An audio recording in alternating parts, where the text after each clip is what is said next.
My first week of heart rate zone training using the Maffetone 180 formula. Hi guys, I'm Chris, I'm 50 and I'm a terrible runner. I've set myself a target of going from a complete beginner runner really. Like I'm terrible, and my aerobic fitness is shocking to go into a 100-mile run. My family think I'm completely bonkers. Now what I've done is I've done a couple of half marathons, but they have been all about just getting round. I've basically been one of the last people to finish, and it's been at the stage where they're opening the roads to let the cars go through. So we're talking like 2 3/4 hours for a half marathon. If you bear in mind that people are trying to break the 2-hour barrier for a full marathon, that shows you how slow it is. But yeah, always one of the last to, both times one of the last to finish. Target the 100-miler. Now I've learned that to do this, I'm going to have to learn to train completely differently. I usually train in the sort of no pain, no gain mentality, and a lot of short burst training, walk, like run, walk, run, walk. That's what I do with my skipping training as well. And I've also done lots of martial arts, competing at martial arts, and that was the same. It was sort of like you go in a fight, out of breath very quick, but then the bell goes and you get a rest, get your breath back, and then you're back in again. So that was like anaerobic with your breaks. My aerobic fitness is shockingly bad. Like I'm a qualified personal trainer with terrible aerobic fitness. I'm almost embarrassed, but I'm 50. Time to do something about it. So I learned about this Maffetone formula. It's 180 minus your age. So 180 minus 50 for me is 130. Couple of adjustments. I end up taking 5 off because I'm not aerobically fit. So that means my Maffetone number is 125. The idea is to train below that number so I don't go into the anaerobic zone. I stay training aerobically, training my heart. And we sort of have a 10 buffer below that. So we try and stay in the zone 115 to 125. I'll try and stay in that zone. And I've been doing it sort of 10 days now. I've joined a couple of Facebook groups to get help from people. And then I saw a course by a guy called Floris Gearman. His website is extramilist.com. That's M-I-L-E-S-T. So it's all one word, extramilist.com. And he's got a course on there, and I've enrolled on that course to learn more about it. And I've learned a hell of a lot already. So this week was my first week, and I hadn't got the course at the beginning of the week. Went on YouTube, Googled a few things, trying to find out how much volume to put in as a beginner. And I sort of came up with 20 miles, and that was recommended by a few YouTube channels. So I'd set the target to do 3 miles, 4 miles, rest day, 6 miles, rest day, 3 miles, 4 miles. But that's not how it turned out. Even though training at that low heart rate, and even though that's what I was recommended or what I found on YouTube channels to do as a beginner, it turned out to be too much. Let's have a look at some numbers. Okay, so if we have a look at this was this week, 15th to 21st, it's 22nd today. Yeah, first day's target, 3 miles. Second day's target was 4 miles, and it turned into a rest day. Now, I know if you look the week before, the 2 days before this week started, I'd already done a 3 mile and a 4 mile. I'm getting quite excited about doing all this. So I went straight into this week, going to do another 3 mile and a 4 mile. And it turned out that on the Tuesday, the 16th, I had very slight muscle pain. Now, it's not like the DOMs I used to get when I was weight training. This was like very slight.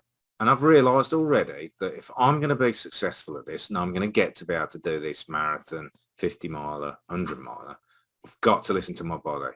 I've got to build up slowly. I've got to make it sustainable so I can gradually build up the volume.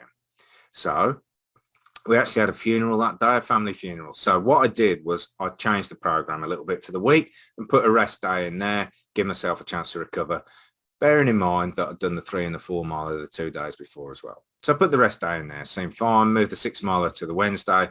Thursday was already supposed to be a rest day. I was playing golf that day with a buggy though, so it wasn't much walking. So I did that. Then it was supposed to be 3, 4, 3 I'd left myself to do then. And I went out and did the 3 mile on the Friday. Fine.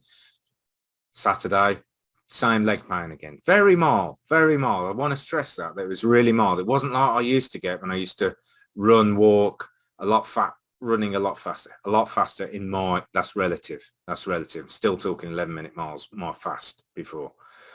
And even yesterday, I thought I'd be able to go out yesterday. There's still the soreness yesterday. And in fact, it's still there today. So I'm not even sure if I'm going to go out running today, to be honest. So big lesson for me was that 20 miles is probably too much. In fact, it's definitely too much. I've got to drop back. Now, on this course I bought, there's in this base building of getting the aerobic fitness up, there's basically nothing else other than training in this zone. No going over while you're building the base, which makes total sense to me. And I'm very happy to do it. There's a program which is starting at 4 hours a week and building up to 8 hours a week. And then there's one which is 3 hours up to 6 hours. Now, I think I'm going to try the 4 hours to 4 hours to 8 hours one. Bearing in mind that I want to be able to train. I've got time to train. I work for myself, got my own businesses. So I have the time, but the discipline for me is going to be not overtraining. So I'm going to try the 4 hours this week. But if it looks like being too much, I'll just take rest days and drop it down to 3 hours. So I can do it that way, I think. But yeah, big lesson that's been this week is that, yeah, it's too much. I've really got to build up from lower levels than I thought. Like, I was wrong by quite a bit, it seems. Yeah, other lessons I've learned are like how to use my alerts on my Garmin a lot better. So, you know, my zone is 115 to 125. I set the alerts to go off at 115 to 125, but when I hit the 125, and by the time the alert went off, it was already shooting up to 130, 132, if not more. So I've dropped that down to 122 now, and the same with the bottom one. I was dropping too low. So it's going off at something like 117 and 122 now. Now, I think that will get easier. The problem is now is because I'm having to run, walk all the time because I'm so unfit. The run is shooting it above the level really easily. And then when I walk, it's dropping below the level really by quite a bit. As I get better at finding a way of running slowly in the zone, I'll be able to control it a bit better. But because I'm run walking, it's making it shoot too high and then drop too low. So hopefully that will get a little bit easier. But at the moment, it's like alerts going off all the time. And it's not stressful at all, but it's just, it could be easier. What else have I learned? Learned a lot about community. I've joined a couple of Facebook groups. There's also a Facebook group as part of the support on this course that I bought. It's great to be part of a running community. I've had this before where runners seem to help each other out a lot. I suppose it's the same in everything really, but that has been fantastic. Really nice to hear from other people doing the same.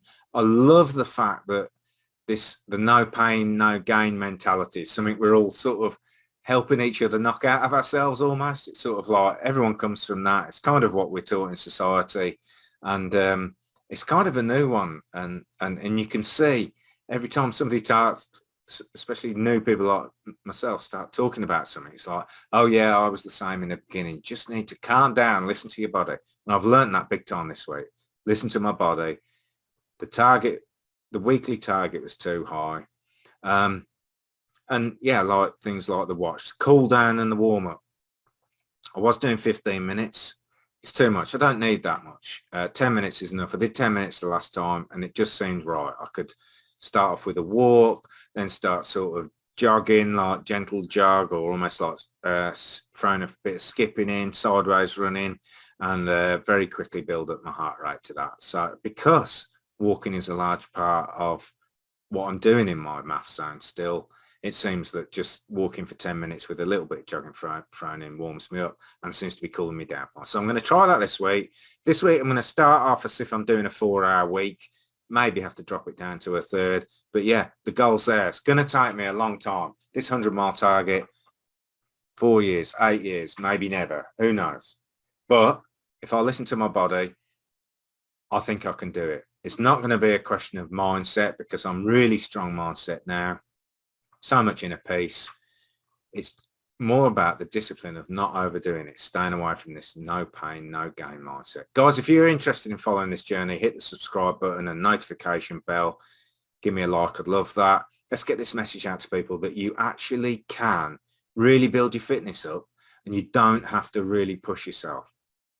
In fact, it's almost the opposite. You just need to build it up. That's what I'm doing. Guys, I'll keep you updated. More videos to come. Take care. Keep running. Have a good week, guys.